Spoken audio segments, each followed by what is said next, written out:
Welcome to Tenor Tech, where I solve the problems you didn't even know you had.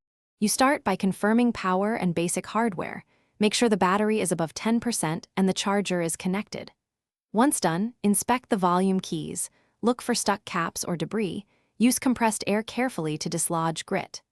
Next, restart Windows to clear temporary driver lockups and test the FN plus volume key combination to see if the keyboard firmware responds.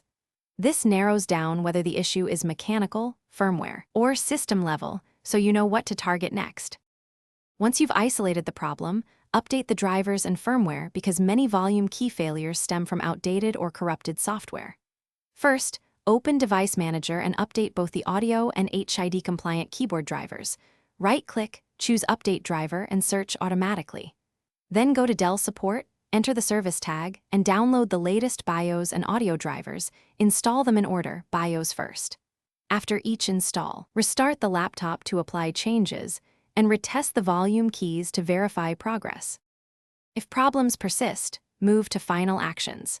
Test using an external USB keyboard to confirm whether the internal keyboard is faulty. If the external keys work, you likely need a keyboard assembly replacement.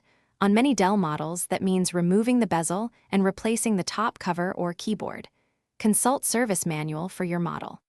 If you need a quick workaround, remap volume controls with Microsoft Power Toys or a hotkey utility. Troubleshooting tip: if replacements don't fix it, recheck BIOS settings for function key behavior and repeat driver installs. Thanks for watching. Subscribe to keep your life in tune.